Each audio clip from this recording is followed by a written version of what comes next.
por neumonía a causa de este virus e incluso han llegado a la UCI. Lo interesante de esto es que normalmente, y hablo de años atrás, el virus incisional respiratorio atacaba más a los menores de 2 años. Ahora hemos visto, como usted lo menciona, menores de 5 años y niños incluso de más edad, menores de 8 o de 9 años que están en edad escolar, y también en adultos mayores. El virus incisional respiratorio circuló de manera, digamos, muy alta en el 2021. Sin embargo, es este año en que definitivamente hay una afectación a nivel global, es decir, son muchos los países que están representando o que están evidenciando esta alta incidencia y en diferentes grupos de edad. Esta confluencia de los tres virus es lo que está causando problemas, no solo a nuestros niños, no solo a nuestra población, sino en términos generales en países de América del Norte, en países de América del Sur y en Europa, que es donde se empezó a evidenciar este comportamiento.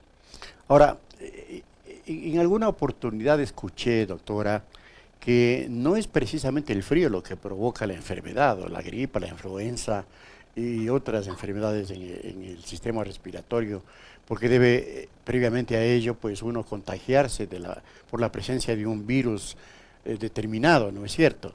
Entonces, técnicamente, ¿cuál es la explicación que se da a este tipo de enfermedades, ¿no? ¿Por qué es que uno se contagia? No es por el frío, sino es porque alguien le contagió el virus, ¿no es así? Claro, definitivamente, a ver, hay que tener claro que cuando hacemos cambios de estaciones climáticas, Ujú. por ejemplo, la costa, salir del ambiente climatizado con aire acondicionado, luego salir a la temperatura alta en la calle, produce resfríos, ligeros catarros.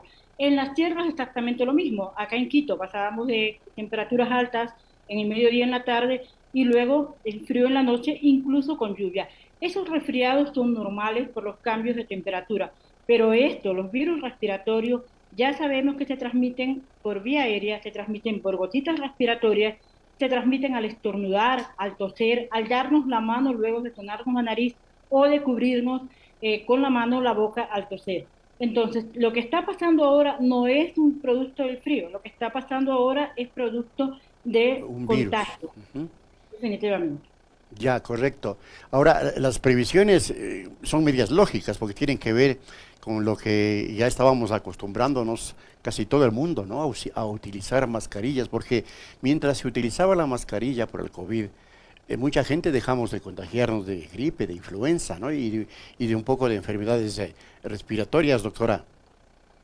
Claro, definitivamente, y creo que esto es lo que tiene que quedar siempre como una lección aprendida de esta pandemia que no termina aún, que la mascarilla es el elemento, junto con la vacunación, son las herramientas más costo efectivas para Ujú. prevenir, en este caso, el contagio a través de la mascarilla y, en el caso de la vacunación, disminuir muchísimo el riesgo de enfermar gravemente o morir a consecuencia no solo de COVID-19, sino también de influenza. Entonces, importante y una recomendación muy fuerte que yo hago, debemos volver a usar la mascarilla, debemos usar la mascarilla en espacios cerrados, debemos procurar ventilar los espacios. Es verdad que ya entramos a temperaturas frías, pero debemos tratar de mantener un espacio de ventilación. La mascarilla debe ser indispensable en espacios cerrados. Deberíamos evitar aglomeraciones y si vamos a aglomeraciones, usar la mascarilla. Cada vez hay muchísima más gente sin mascarilla y pocos somos los que usamos mascarilla. Sin embargo, insisto, estos virus son de transmisión respiratoria, de transmisión a través de gotitas, de transmisión aérea en el caso de COVID. Si estamos en espacios cerrados, las probabilidades de contagio son muy altas. Si estamos en una oficina y alguien empieza a estornudar, la persona que empiece a estornudar debe usar la mascarilla y todos los demás que están en su oficina deben usarlo. Si estamos en una escuela y el niñito amaneció sintiéndose con debilidad, con tosecita, no mandarlo a la escuela, Ajá. tener las preocupaciones, las precauciones, perdón, de que los demás niños no se contagien. Estamos frente a tres virus que se transmiten con mucha rapidez y también que además afecta a edades extremas con mucha mayor, digamos, agresividad o virulencia, como son los niños más chiquititos y los adultos mayores. Entonces, hay que usar la mascarilla, hay que irse a vacunar contra COVID-19, los que falta completar las dosis, y hay que ponerse la vacuna de la influenza aquellos que ya están siendo señalados como población objetivo por la autoridad sanitaria. Ahora, sin ánimo de alarmar, por cierto, ¿no? Más bien para que se tomen los recaudos que sean del caso. La influenza y las enfermedades respiratorias, como neumonía, pulmonía, en el mundo matan más gente que el propio COVID, ¿no, doctora? Es bueno que la gente conozca esto. Bueno, a ver, la influenza es una enfermedad que la hemos tenido durante muchos años, que Ajá. ya tuvimos una pandemia previa en la época de la gripe española, que la última pandemia fue en el 2009, que no duró mucho tiempo. Sin embargo, los países venimos preparándonos para una próxima pandemia que podría ser la de la influenza. Y con esta lógica del cambio climático, con esta lógica de no interactuar de forma saludable con el ambiente, con los animales y demás, la probabilidad de que esta influenza que tengamos en una próxima pandemia sea que el salto de la influenza aviar, es decir, que se produzca el contagio de persona a persona. Pero en este momento el escenario es que debemos usar la mascarilla. La influenza puede llevarnos al hospital si se produce un cuadro respiratorio alto muy grave. De lo contrario, pasan los 5 días, los 6 días, puede quedar una tos persistente, varios días, incluso semanas, y no pasar nada y tener un manejo de los síntomas, con reposo, medicamentos y demás. En el caso de COVID puede pasar exactamente lo mismo, Ujú. hablando de personas adultas, no en estas edades extremas. Sin embargo, ¿qué sucede si pillamos influenza y pillamos COVID? La probabilidad de tener luego secuelas, de tener problemas cardíacos, problemas de hipertensión, problemas en la actividad física, neumonías a repetición, producto de COVID, hacen que nos debilitemos y seamos mucho más proclives a enfermar de influenza, a enfermar de gripe, a pillar cualquier otro proceso que normalmente pudiera ser leve, pero por ese contexto, ese escenario de COVID, que es lo que decía al inicio, hace que estos cuadros puedan volverse mucho más complejos de identificar y de tratar.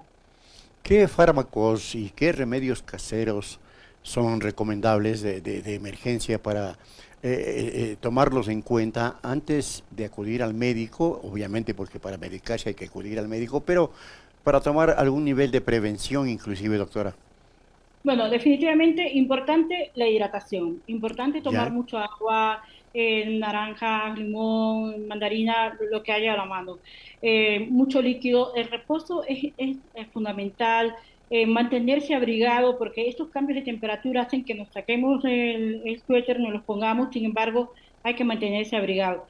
La bebida, la limonada caliente, el resultado sí es muy buena. Hay personas que mezclan limonada, limón con miel, también es muy bueno.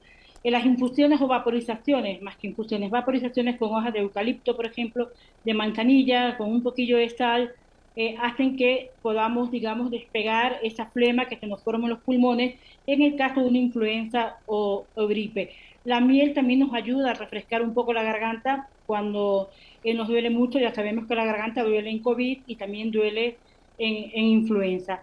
Y en el caso de la fiebre, pues no es un remedio casero, pero sí paracetamol cada 4 horas o cada 6 horas, dependiendo de la edad, para mantener, digamos, evitar o disminuir la fiebre y el malestar general que aparece en cualquiera de estas patologías. No automedicarse, no tomar antibióticos, salvo que el médico del centro de salud o el médico de cabecera te lo indique. Pero estos remedios caseros enunciados anteriormente ayuda muchísimo, sobre todo a mantener despejadas las vías respiratorias y la garganta con el menor de las molestias posibles, que nos permita, pues, digamos, sobrellevar los días que dura este proceso viral de mejor manera, ¿no? Y lo Correcto. fundamental, usar la mascarilla. Si está en casa y es la única persona enferma, usar mascarilla, tratar de no salir de su habitación. Si no hay la posibilidad de aislamiento en su casa, mantener el uso de la mascarilla, mantener durante el día al menos la mayor ventilación posible para favorecer la circulación de aire y evitar que tengamos estas gotículas suspendidas que hagan que precisamente nos contagiemos o contagiemos a otros a la hora de compartir la mesa, por ejemplo. Finalmente, ¿es cierto este dato de que hay una saturación en las unidades hospitalarias de este tipo de pacientes con este tipo de enfermedades? Bueno, hasta donde yo conozco, no hay todavía, normalmente cuando hay saturación eso es muy evidente, ¿no? ¿Ya? Enseguida lo sabemos todo. Lo que sí es un escenario probable, sobre todo en las edades pequeñas, en los hospitales Ujú, pediátricos. ujú. En algún momento, y está pasando en otros países del mundo, no tendría por qué no pasar aquí. Estados Unidos está pidiendo la emergencia porque no abastecen las camas. España también está saturado. Podríamos nosotros llegar a esa instancia de tener pocas camas ante la alta demanda de pacientes, sobre todo pediátricos. Los adultos mayores, de cualquier forma, creo que están acudiendo a la vacunación contra la influenza. Si no lo han hecho, háganlo. Están acudiendo a colocarse la tercera o cuarta dosis de COVID-19, hay que hacerlo. Pero los niños más pequeñitos, sobre todo los que han empezado a enfermar antes de la posibilidad de la vacunación contra la influenza o que todavía no reciben la vacuna contra COVID-19, sí que pueden llegar en un momento dado a saturar los hospitales. Estamos en un escenario que tenemos que estar pendientes las próximas 2 a 3 semanas para ver cómo se comporta. Mi recomendación es que si un adulto, si un joven tiene cualquier tosecilla, le molesta la garganta, le molesta la nariz, le pica la nariz, no se acerque ni a un adulto mayor ni a un nene chiquito. Si lo tiene que hacer porque convive con él, la mascarilla y mantener siempre la higiene de manos. Los niñitos, los más chiquititos y los adultos mayores son los que tienen ahora mismo mayor probabilidad de tener complicaciones, ya sea por COVID-19, por influenza, por sistema respiratorio o incluso por la combinación de alguna de estas tres.